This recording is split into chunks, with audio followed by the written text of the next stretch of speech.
Assalamualaikum warahmatullahi wabarakatuh. Selamat sore ya untuk sahabat-sahabat semuanya. Salam sejahtera selalu tentunya buat kita ya. Semoga di kesempatan yang berbahagia ini kita dan ternak-ternak kita ini nantiasa diberi kesehatan dan tentunya kelancaran. Nah, seperti biasa ya kawan-kawan, ini adalah aktivitas kita ya di sore hari manakala kita menyiapkan untuk makan sore. Nah, seperti biasa juga kita menggunakan yang namanya hasula ya sebagai pakan alternatif, dan itu pun kita budidayakan sendiri. Nah, untuk langsung pakan ya seperti biasa juga sudah sering kita sampaikan, ini kita menggunakan ada jagung giling, ada konsentrat itik petelur ya, yang mana konsentrat itik petelur ini berfungsi sebagai perangsang agar untuk endok-endok kita ya, terutama indukannya itu bisa lancar bertelur. Nah itu ya, ditambah lagi dengan yang namanya katul ya, yang perlu diingat juga bahwasanya untuk katul ini diusahakan katul yang halus. Nah, sebelum kita melanjutkan ya, nanti kita akan menjawab nih pertanyaan dari rekan-rekan semuanya mengenai masalah perbandingan untuk pejantan dengan indukan yang ideal. Nah nanti ya akan kita jawab nih, tentunya juga sesuai dengan apa yang kami lakukan.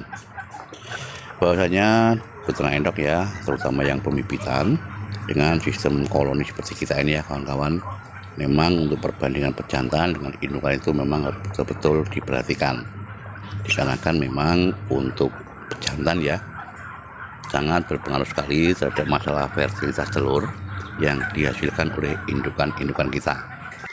Nah, kalau di kandang kami ini ya, kita menggunakan perbandingan antara satu pejantan berbanding dengan 7-8 ekor betina. Nah, ini mungkin ya dikarenakan kita menggunakan penetasan alami ya, yang mana apabila untuk indukan-indukan itu mengeram ya, itu pun pasti dia tidak akan melakukan proses perkawinan.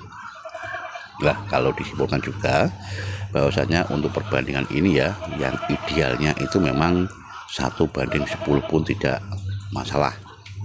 Itu dengan catatan kita menggunakan sistem penetasan alami. Nah, yang kemudian juga ya untuk pertanyaan yang berikutnya ini mengenai masalah antisipasi penyakit di musim penghujan. Sudah sering saya sampaikan juga ya, kita yang ada di kandang telur ini memang melakukan yang pertama adalah vaksinasi. Vaksinasi ini mutlak harus kita lakukan ya kawan-kawan. Nah, itu dimulai ketika untuk siapan kita ya, untuk endok-endok kita itu dimulai di usia 3 minggu. Ketika di usia 3 minggu itu memang kita sudah mulai melakukan proses vaksinasi, yaitu vaksinasi dengan kategori suntik. Kemudian juga disambung nanti di usia 3 bulan ya, sampai nanti berkala per 6 bulan sekali. Nah, tujuannya agar untuk masalah imunitas ya dari endok-endok kita ini bisa stabil ya apabila nanti menghadapi yang ada namanya virus. Nah, kemudian juga untuk masalah perawatan hariannya pun harus kita perhatikan. Nah, kalau di kandang kami juga ya, itu untuk proses perawatan harian kita memang menggunakan yang namanya jamu probiotik. Nah, jamu probiotik itu berfungsi juga ya untuk membantu melancarkan pencernaan dari endok-endok kita, dan tentu juga senantiasa menjaga agar untuk imunitas tubuh dari mereka itu bisa senantiasa stabil. Nah, kemudian juga untuk masalah kebersihan kandang ya di musim seperti ini atau penghujan ya, memang untuk masalah kebersihannya harus betul-betul kita perhatikan. Jangan sampai ada ya untuk genangan air yang mengendap di dalam kandang itu terlalu lama. Nah, ini dikarenakan adanya endapan air di dalam kandang yang terlalu lama akan menjadikan sarang penyakit ya apabila untuk air tersebut digunakan untuk minum ataupun bermain oleh endok-endok kita. Nah, kemudian juga yang perlu diwaspadai ya adalah masalah pergantian air kolam. Kita tahu tentunya ya bahwasanya air kolam itu selain berfungsi untuk tempat bermain bagi endok-endok kita, air kolam pun berfungsi sebagai tempat minum. Nah, apabila nanti kondisi air di dalam kolam tersebut tidak steril ya, kita khawatir akan menyebabkan sesuatu yang berimbas negatif terhadap masalah kesehatan dari endok-endok kita ini. Nah, mungkin dengan cara-cara yang sudah kita lakukan tadi ya, dimungkinkan untuk masalah endok kita ini ya, tentunya juga akan bisa jauh dari yang namanya penyakit. Tapi satu hal lagi ya, yang perlu diingat oleh rekan-rekan semuanya, hindarilah memasukkan barang baru sebelum dikarantina terlebih dahulu. Apabila kita mendapatkan barang baru ya kawan-kawan, harus kita karantina terlebih dahulu dan kita pastikan untuk masalah kesehatannya.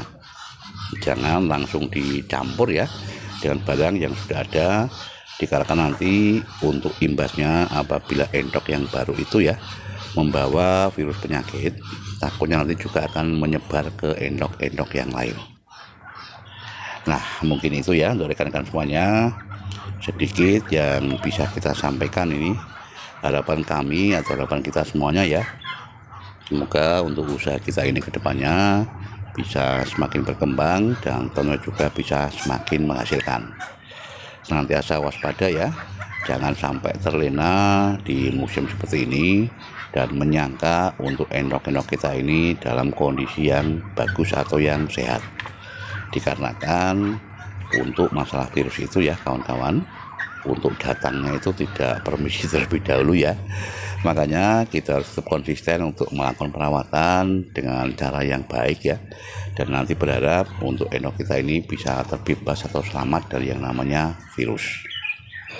Terima kasih ya untuk semua dukungan dari rekan-rekan semuanya yang mana sampai saat ini ya masih setia dengan kami yang ada di channel Endok Kandang Tower ini. Semoga saja ya untuk rekan-rekan semuanya channel kita ini ke depan bisa kita jadikan ya sebagai sarana belajar bersama ini dalam menekuni usaha peternak endok. Dan saya ucapkan selamat bergabung ya bagi rekan-rekan semua yang baru menemukan untuk channel kita ini, dan semoga saja bisa mendapatkan manfaat ya dari keberadaan channel Endok Kandang Tower ini. Tetap semangat untuk semuanya, ayo ternak gen kepenak. Wassalamualaikum warahmatullahi wabarakatuh.